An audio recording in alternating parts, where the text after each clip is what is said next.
রুমমেটদের সবার হঠাৎ রাত 12টায় ইলিশ মাছের ক্রেভিংস হলো। তো যে বাবা সেই কাজ।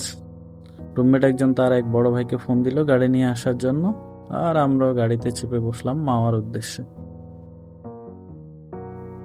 রওনা দেওয়ার পর ছোটখাটো একটা জ্যাম পেলাম। ঢাকার ভিতরে একটু জ্যাম হবে, এটা একটা স্বাভাবিক ঘটনা। কিন্তু যখনই আমরা এক্সপ্রেস ওয়েতে উঠলাম, তখন একটা অন্যরকম শান্তি আসলো। ছুটে চললো আমাদের গাড়ি মাওয়ার উদ্দেশ্যে। এখন বেশি জোরে চালাইতে পারে না, এখন হলে আমি লাইটেতে জায়গা। মাওয়া ঘাটের একটু আগে এই রাস্তাটা এত সুন্দর, কি বলবো, আমরা সবাই অনেক উপভোগ করছিলাম।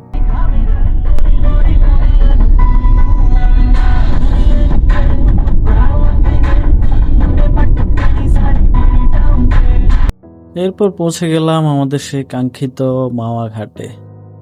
চারদিকে সবার ডাকাডাকি, হইচই, এত রাতেও এখানে অনেক জমজমাট। কি আর বলবো, মানুষ শুধু আসছে, যত রাত বাড়ছে তত মানুষ আরো বেশি বাড়ছে। আসার পরপরই জার্নির ক্লান্তি দূর করার জন্য আমরা চলে গেলাম একবারে নদীর পাড়ে। ও ভাই, এত প্রশান্তির বাতাস, কি বলবো, আমরা অনেক উপভোগ করছিলাম। মনে হচ্ছে এখানেই বসে থাকি সারা রাত। এরপর পরই চলে গেলাম মাছ নিয়ে দামাদামি করতে। মাছ নিয়ে মোটামুটি ভালোই দরদাম হলো। বাজারে বেশি বড় হয় না। রাকিব ভাই কথা কম, আর কেন ছোট যাবেন না? ঠিক আছে, ছোট দেবো না না, এটাই না, এই সাইজে আরেকটা বাইর কর। ভাই দাম কই না, কিছু কইছে বড় লাগবো, কিন্তু তোমার ডাক দিলাম। এই দুটো কত? কয়জন আপনি? যে কত না, আপনার দুইটা কত? ওইটা দুইটা দিবেন হলে 2200 টাকা। দিমু কত? ওইটা বলেন 1300 দিয়ে দিল। না একবারে বলেন না, একবারে তো বলবো। পিস কত দিবেন?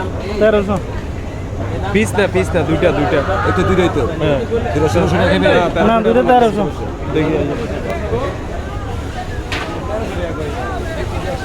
কত কেজি? 100 গ্রাম।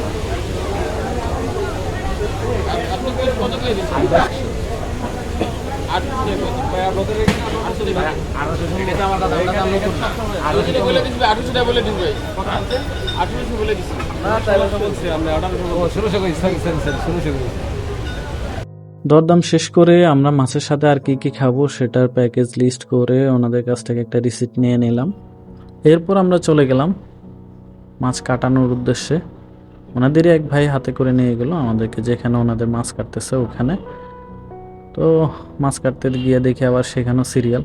তো আমরা দাঁড়িয়ে আছি, অপেক্ষা করছিলাম। ওনার মাছ কাটাটাও উপভোগ করছিলাম, কীভাবে উনি মাছ থেকে ডিমগুলো বের করছিলেন, কিভাবে কাটছিলেন।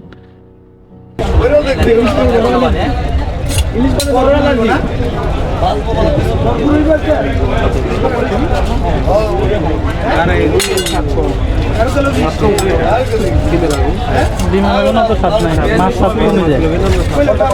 ডিম স্বাদ আর কি, কিন্তু মাছের স্বাদটা কমে যায়।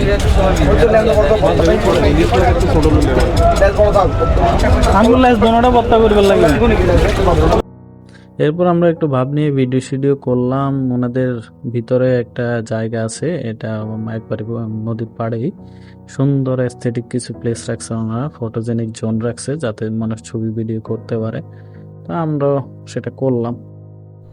ছবি টবি তোলা শেষ করে আমরা চলে এলাম যেখানে মাছ ভাজা হচ্ছিল, কিভাবে কি করছে সেটা দেখার জন্য।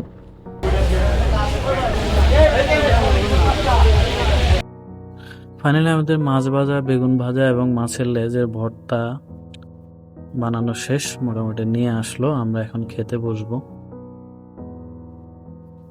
যাই হোক ভাই, ইলিশ মাছের লেজ ভর্তাটা অসাধারণ ছিল বলা যায়। আমাদের মাছটাও অনেক ভালো করছে, মাছ ভাজাটা আমরা দারুণ উপভোগ করেছি। এরপর আমরা খাওয়া শুরু করলাম। খাওয়া শেষে আমরা আবারও নদীর পাড়ে চলে গেলাম। এখানে সবাই যার যার মতো করে উপভোগ করছে। কিছু ভাই গান করছিল, আমরা সেই গানটাও কিছুক্ষণ শুনলাম। কালে তোমায় বলতে পারে। এরপর নদীর ঢেউ, এই সুন্দর বাতাস, আশপাশের প্রকৃতি দেখতে দেখতে আমরা ছবি তুলতে লাগলাম, এগুলো উপভোগ করতে লাগলাম। আনন্দ উল্লাস করলাম অনেকক্ষণ। এবার আমাদের ফেরার পালা। ফেরার পথে দেখলাম এই নৌকাটা কিছু লোকজন উঠছে আর তারা চিল্লা ফাল্লা করতেছে ভয়ে। এইটা কিছুক্ষণ দাঁড়িয়ে উপভোগ করলাম।